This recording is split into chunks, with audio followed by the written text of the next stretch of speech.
The Good Morning America studio buzzed with its usual pre-show rhythm. Makeup brushes tapping, headsets crackling, coffee brewing.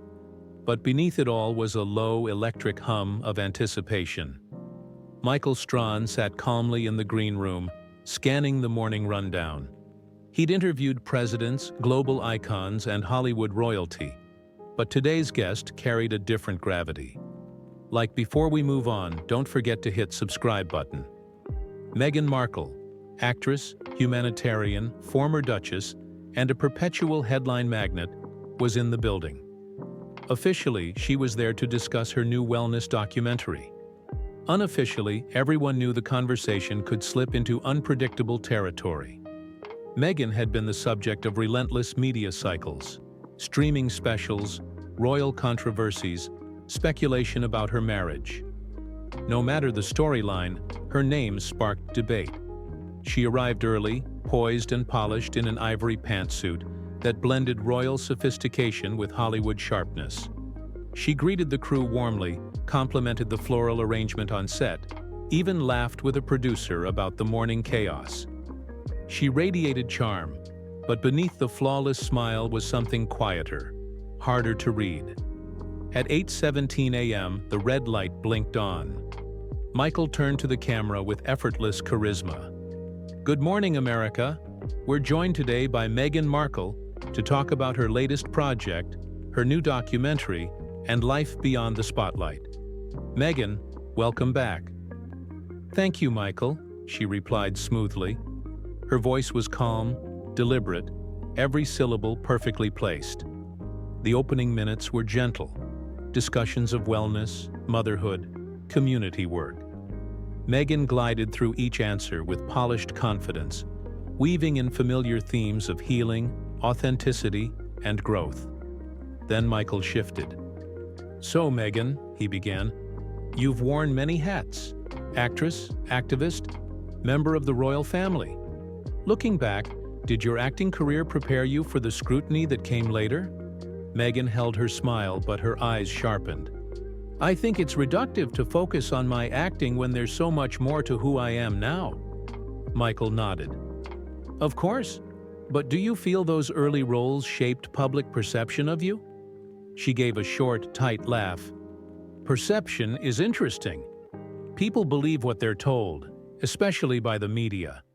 The control room stiffened. A producer whispered, "We've got tension." Michael remained composed. Interviews like this give you the chance to speak directly, though. If the questions are thoughtful, she replied, her smile thinning. A beat of silence passed, small on set, but massive on live television. Michael glanced at his next card. There's been a lot of speculation about your relationship with the press. Some say it played a role in the rift between you and the royal family. Would you say that's fair? A visible crack formed in her composure. Meghan leaned back, crossing her legs with controlled precision. That's an oversimplification. I left because I wanted peace. I wanted my children to grow up without their mother being dissected on national television. She paused, eyes narrowing. And yet here I am again. Michael raised an eyebrow. But you've been very public since then. Documentaries, podcasts, interviews. Some argue you left one spotlight only to create another. She tilted her head, offering an icy smile. Are you suggesting that speaking on my own terms is the same as being hunted by tabloids? Not at all, Michael replied gently. Just pointing out that the transition wasn't exactly quiet. The air thickened. Crew members exchanged anxious glances. Viewers at home leaned closer. Meghan straightened, her tone cool but controlled. Telling my story isn't courting attention. It's reclaiming autonomy. I understand that, Michael said. But there's a perception, fair or not, that you're navigating between privacy and visibility in a way that confuses people. Meghan's jaw tightened. It only confuses those who expect women to stay silent when their narratives are twisted. Another pause, charged, heavy. Michael softened his voice. So what does peace look like for you now? Meghan exhaled slowly. Peace is choosing when I speak and when I don't. But every time I sit in a chair like this, I am reminded of the scrutiny I left behind." Michael nodded thoughtfully. "Yet you're here, by choice. That says something." Her eyes flickered. Annoyance?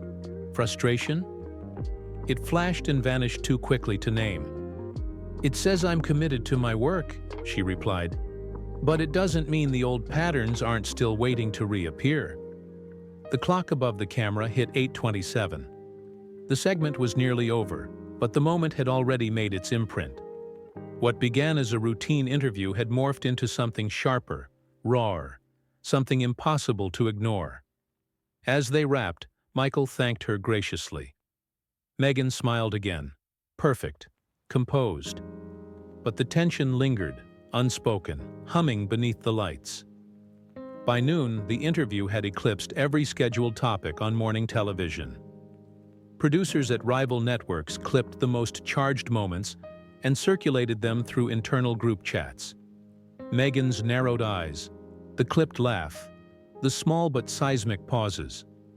Commentators prepped emergency analysis panels, sensing the moment could spiral into a cultural flashpoint. Inside ABC headquarters, the mood shifted from post-show calm to low-level crisis. Staff filtered through the hallways whispering about what they'd just witnessed live. Some called it tension. Others called it truth.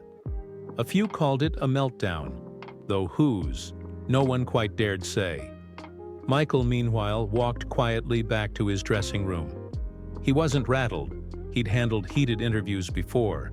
But something about this one clung to the air like static. He replayed the conversation in his mind. The subtle changes in her posture, the way she held her breath before certain answers, the flash of emotion she couldn't quite hide. His producer entered the room without knocking. "Well," she said softly, "that's going to trend for the next week." He gave a wry smile. "Was it that bad?" "It was intense," she admitted. "Not your fault, not hers either maybe, but it was definitely something." Across the city, Meghan's car slipped into the private entrance of a Manhattan hotel as photographers scrambled outside. Her team surrounded her like a shield, their voices low and urgent. One assistant held a phone displaying a flood of notifications, some calling her brave, others calling her combative. Meghan didn't check it. She stared straight ahead, expression unreadable. In the elevator, her publicist finally spoke. "The internet is reacting." Meghan inhaled through her nose, steady but strained. "Of course it is. They're pulling clips of everything, even the way you crossed your legs." "That was a leg cross, not a political statement," she muttered. Her publicist gave a sympathetic smile. "Everything's a statement when you're you." The elevator chimed. Meghan stepped into the suite, removed her jacket, and sank onto the couch, with slow, measured movements. For a moment, she let the silence swallow her. She replayed the morning just as Michael had, except her memories were sharper, more personal. She remembered the way he had said quiet, and how it echoed the criticism she'd been fighting for years. She remembered the slight tilt of his head when she pushed back. She remembered feeling her pulse spike, a reminder that she had not outrun the world she tried to leave. Her assistant returned with tea. "Do you want to release a statement?" "No," Meghan said. "Not yet." "What about clarifying your answers?" "No." "What do you want to do?" Meghan stared out the window, the city stretching beneath her like a maze of noise and expectation. "Nothing," she said finally. "Let them talk." And they did. Online debates intensified. Some hailed her for standing her ground. Others criticized her for being defensive. Think pieces were drafted before lunch. Reaction videos filmed before dinner. Every gesture she made became a symbol. Every pause a theory. Every inflection a headline. By evening, Good Morning America issued a diplomatic message praising Meghan's candor and insight. But the damage, or the momentum, was already unstoppable. Viewers weren't just talking about the interview. They were dissecting it, replaying it, choosing sides. The moment had slipped out of the studio and into the world's bloodstream. And neither Meghan nor Michael realized that this wasn't the end of the story. It was the beginning. By the next morning, the interview had become an unavoidable global conversation. News alerts pinged across phones with escalating urgency. Michael Strahan interview ignites media firestorm. Body language experts weigh in. Royal commentators respond. Clips hit 100 million views before sunrise. At GMA headquarters, executives gathered in a glass-walled conference room overlooking the newsroom. Its energy frantic, phones ringing non-stop. They played back the interview for the 6th time in a row, analyzing each moment like forensic investigators. One executive paused the footage on Meghan's tightened jaw. "This right here. This is where the internet says she snapped." Another shook her head. "She didn't snap. She defended herself." A third sighed. "It doesn't matter what happened. It matters what people think happened." Down the hall, Michael Strahan sat alone in his office, scrolling through messages from colleagues, celebrities, even former guests.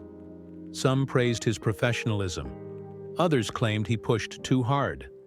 A few accused him of trying to corner her. He put the phone down and rubbed his temples. He had no interest in drama. He simply asked honest questions. But the world had a way of bending every nuance into narrative. A soft knock interrupted his thoughts. His producer stepped in cautiously. "We need to address it," she said. Michael raised an eyebrow. "Address what?" "The backlash, the hype, the narrative, all of it." "I didn't attack her." "I know, but people are choosing sides. ABC wants you to clarify." Michael leaned back, exhaling slowly. "Clarify or apologize?" She didn't answer. She didn't have to.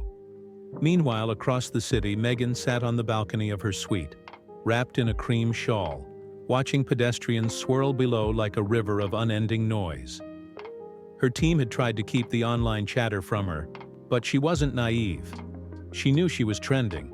She knew the interview was being torn apart frame by frame. Her publicist entered quietly. Harry called. Twice. Meghan didn't turn. "I'll call him back. He's worried about how this is spiraling." "What's spiraling?" she said. "Is the world's obsession with interpreting me instead of listening to me." Her publicist sat down across from her. "You know this moment is shaping into something much bigger. Your silence is powerful. But if you leave a vacuum, they'll fill it," Meghan finished. "They always do." "Exactly. And right now, half the world thinks you held your ground, and the other half thinks you lost control." At that, Meghan turned fully, eyes sharp. "I didn't lose control." The publicist hesitated. "I know, but perception is—" "Yes," Meghan cut in softly. "I know what perception is." The team left her alone again, closing the glass door behind them. Meghan looked down at the bustling street, then back at the headlines lighting up her tablet screen. What troubled her most wasn't that people were talking. It was how familiar this felt. The unraveling, the speculation, the sense of being trapped in a conversation she didn't choose. She had walked into that studio with grace and calm. She had walked out carrying a new storm. But then, somewhere deep within her, something hardened into clarity. She wasn't going to hide. Not this time. She reached for her phone and typed a message to her publicist. "Book me another interview. Same network, same host." Minutes later, her publicist replied, "Are you sure?" Meghan stared at the screen, her expression set, fearless. "Yes. If they think I lost control, I'm going to show them what control looks like." Across town, at GMA, Michael's phone buzzed with a notification from the booking department. His eyes widened. Meghan wanted to come back, and suddenly the story that had consumed the world seemed poised to explode all over again. This time bigger, sharper, and infinitely more unpredictable. The rematch was coming. The message spread through ABC's booking department like a spark racing through dry timber. Meghan Markle wants to return. Live with Michael. Executives who had spent the morning debating damage control now found themselves staring at a far more volatile opportunity. Some saw headlines, others saw risk, a few saw both. By mid-afternoon, the network's top decision-makers convened in a private conference room. The blinds were drawn, phones set to silent. The atmosphere was taut, like air before a storm. "We need to understand why she wants this," one executive said, tapping her pen nervously against a notepad. Another replied, "Because she's Meghan Markle. She takes back the narrative, every time." "And what about Strahan?" someone asked. Silence swept the room. They all knew Michael wasn't confrontational.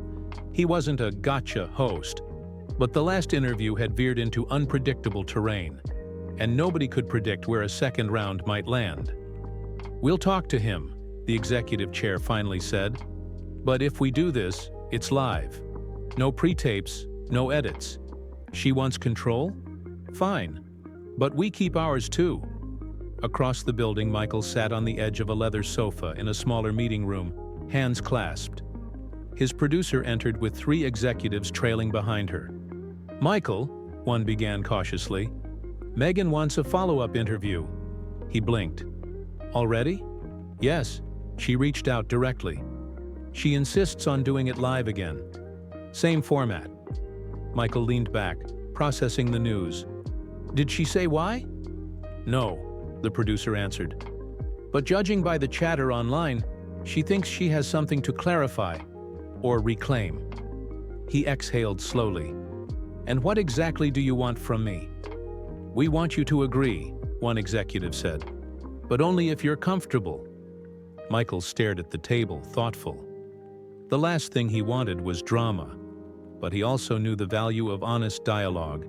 And this conversation clearly wasn't finished. "I'll do it," he said finally. "But I'm not changing who I am. No ambush, no angle.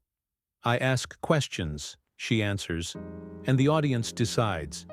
The executives exchanged relieved glances. Deal. Meanwhile, Meghan's suite had shifted from serene retreat to war room. Her team moved swiftly, screens glowing, documents scattered, coffee cups collecting on the table. Her publicist paced, phone pressed to her ear as she negotiated time slots and conditions. Meghan stood near the window, shoulders squared, watching the city pulse below. She felt calmer than she expected. Or maybe this was something sharper than calm. Resolve. Her stylist approached gently. "We need to plan wardrobe. Something strong but soft. Approachable but composed." Meghan half smiled. "Funny. That's how they want me to be as a person." The stylist didn't laugh. "That's how they want you to be as a symbol." Meghan turned back to the glass, her voice low. "Then it's time to remind them I'm not one." Her publicist hung up and approached her cautiously. "It's confirmed. Thursday morning. Live again. Michael is on board." ABC agreed to the terms. Meghan nodded once. "Good. But Meghan," her publicist added gently, "this isn't just another interview. People are calling it a showdown. They're expecting sparks. They're expecting confrontation. The stakes are higher this time." Meghan inhaled steadily. "Then let them expect whatever they want." "And what should we expect?" her publicist asked softly. Meghan's gaze hardened. "Truth," she said. "But on my terms." Outside the building, paparazzi had multiplied, their camera flashes hitting the glass like tiny lightning bolts. Bystanders gathered, whispering, pointing, speculating. The city could sense something building. Back at GMA, Michael walked toward the studio floor as crew members whispered about the upcoming segment. Some were excited, some were anxious. All were preparing for a broadcast that could define the show's year, or its decade. For 2 days, the world buzzed. For 2 days, commentators sharpened their takes. For 2 days, the tension built like pressure under a lid about to blow. And when Thursday dawned, the stage was set. Meghan Markle was coming back. Live, unfiltered, on her terms, and Michael's. The world wouldn't just be watching, it would be waiting. If you like this video, then subscribe.